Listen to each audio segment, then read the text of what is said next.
Gracias, señores ministros. La verdad que el diputado Laspina ha hecho preguntas relacionadas con respecto a la normativa que tenemos que aprobar, de las cuales compartimos y entendemos que no corresponde para el Congreso, y en este caso para esta Cámara, aprobar este memorándum que nos ha enviado el ministro de Economía. Pero voy a tratar de ir concreto a preguntas que me parece que serían bueno tenerlas en cuenta. Algunas para definir un criterio de certeza y que no haya duda, y otras relacionadas con el comportamiento de este programa, que lamentablemente, y lo tengo que decir, hubiera sido muy importante que este programa lo hubiéramos estado analizando cuando se presentó el presupuesto, cosa que el presupuesto no lo tenía, y es el momento donde podríamos haber definido claramente, más que un enunciado y un cúmulo de propósitos y objetivos y anhelos, hubiéramos podido tener la suma de los ingresos y la suma de los gastos, y de esa forma poder hacer. Lamentablemente no lo tuvimos, por eso no pudimos acompañar el proceso del presupuesto, que con una visión equivocada, y con todo respeto lo digo, el presidente, su mensaje, nos echó la culpa a la oposición y no reconoció los errores propios del gobierno en el momento de su confección. Usted dijo, señor ministro, lo copié para que no quede duda y para repasarlo. Este es un nuevo financiamiento. No se agrega un peso más a la suma que se tomó en su momento. Eso es lo que dijo. Y es un acuerdo de facilidad extendida. El que tomó en su momento eran 44.500 millones y hoy no se debe 44.500 millones. Es decir, con los 44.500 millones de hoy se paga la deuda proyectada del Fondo Monetario, y a su vez hay 3.166 millones extras que permiten financiar el déficit que tiene el Estado en las cuentas públicas. Además de 2.600 millones que enuncia en este memorándum que van a tomar de organismos internacionales. En síntesis, ministro, en este nuevo crédito sistema de financiamiento va a haber 5.800 millones extra para financiar el déficit, y también en cuanto a los organismos internacionales a establecer financiamiento de la obra pública. Le pregunta, ¿es así? ¿Estoy equivocado? ¿Esos son los números? ¿Un nuevo financiamiento para cubrir las amortizaciones futuras del fondo que tenemos actualmente, más nuevos ingresos para cubrir el déficit y financiar obra pública? La base de este acuerdo, ministro, lo dicen clara. La estabilización macroeconómica depende de la recuperación de la actividad, de crecimiento económico. Y sostiene la base de este acuerdo que, a pesar del crecimiento económico, se basa fundamentalmente en mantener el crecimiento de los recursos con incremento en términos reales del gasto primario. ¿Por qué en este informe o memorándum y en estas proyecciones, ministro, no se incluyó el déficit primario? No se proyectó el déficit primario. Financiero.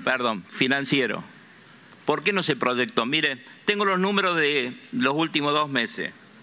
Los últimos 2 meses, 206.000 millones de pesos de intereses.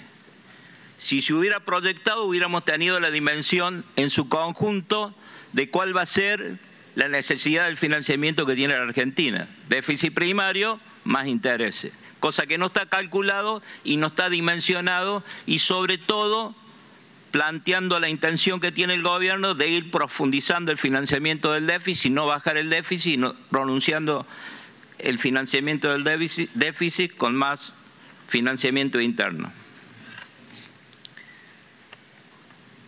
Ahora, la pregunta es, ministro, ¿Qué pasa si no crecemos como establece este proyecto? Que establece un crecimiento del 3,5 o 4,5 en el 2021, 2,5 a 3,5 en el 2023. ¿Qué pasa si no crece? ¿Vamos a seguir incrementando impuestos como esta política que tiene el gobierno y mantener la estructura del gasto primario?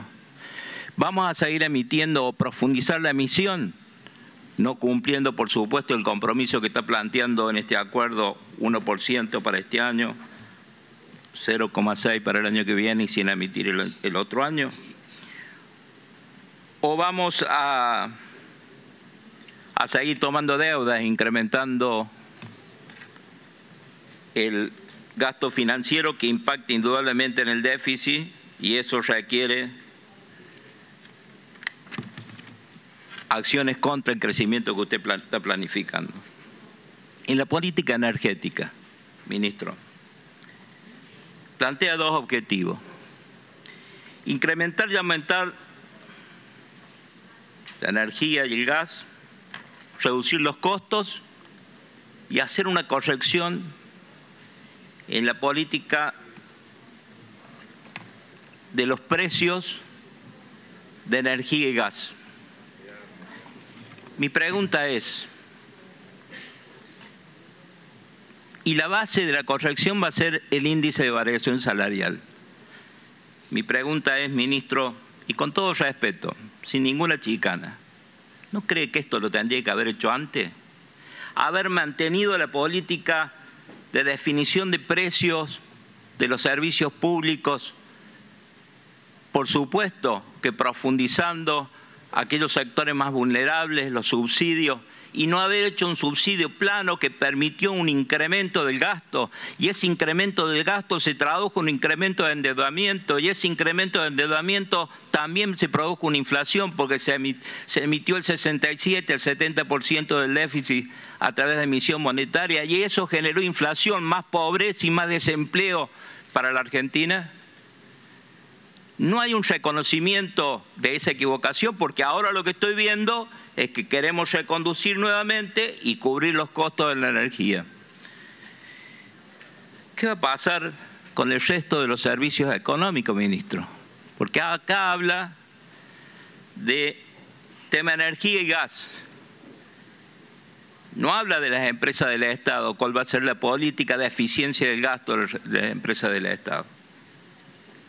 No habla del tratamiento de los subsidios de transporte, Edesur, Edenor, agua, AISA, que eso significa concentrar subsidios en un sector del país a detrimento del resto del interior del país, profundizando las desigualdades y rompiendo el federalismo. Y sobre todo con una Argentina que no tiene recursos y que ese déficit recae sobre el interior del país. No hay ninguna decisión en este memorando que presenta en el Congreso. Utiliza la tasa de interés para generar un ancla de la inflación, para generar un incentivo en fortalecer el peso en la Argentina y habla de una tasa de interés real. Me llamó la atención cuando vi las tasas diferenciales que ha utilizado este gobierno. Establece tasas diferenciales que a las personas humanas le paga el 41,5 nominal, 50,4 anual efectiva, y para las personas para empresa más baja, 39,5, 47,5. Pero ¿sabe qué? Y en esto una pregunta, ¿cuánto va a ser la tasa positiva real, el porcentaje del margen que supera la inflación previsto? Diputado, para el 10 minutos van. Ya termino. ¿Cuál va a ser, ministro, ese margen? Porque de acuerdo a mis números, suponiendo un promedio del 50%, ustedes el memorando toma como base para el cálculo el 42%. Estamos hablando del 8% de diferencia. Eso, ministro, impacta en dos cosas. Va a impactar en los sectores productivos, a pesar que dicen que hay previsto para bienes de capital una tasa menor, pero impacta a los sectores productivos, pero también impacta en otro tema, en la deuda que tiene el Banco Central, en el déficit cuasi fiscal. ¿Cuál va a ser la diferencia y cuál va a ser la variación proyectada de esa diferencia de tasas si crece la inflación? Y por último, ¿qué vamos a hacer con el déficit cuasi fiscal del Banco Central, ministro? En el año 2019, y con respeto lo digo, pero es una realidad, como también hablamos a veces de realidades que no son del todo comentadas, en el año 2019 se le dijo a los argentinos que con los intereses de la ELIC iban a incrementar el pasivo, las remuneraciones jubilatorias a nuestros jubilados. ¿Sabe qué? Este gobierno asumió con 1,17 billones, es decir, el 5,46% del Producto Bruto de deuda del Banco Central en concepto de la ELIC y pases pasivos. Al 31 de diciembre está en 4,7 billones, 10,31, 5,46, 10,31.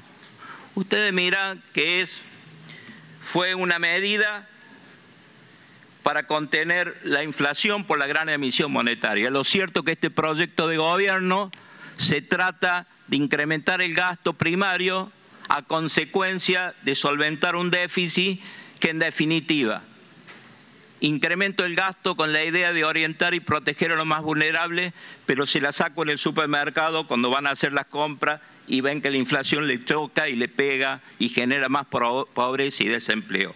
¿Qué vamos a hacer con ese déficit cuasi fiscal, ministro, si tenemos tasa positiva y si seguimos endeudando al país y nos basamos en una proyección que, a mi entender, lamentablemente no es real de acuerdo a los números planteados? Muchas gracias, ministro. Gracias, diputado.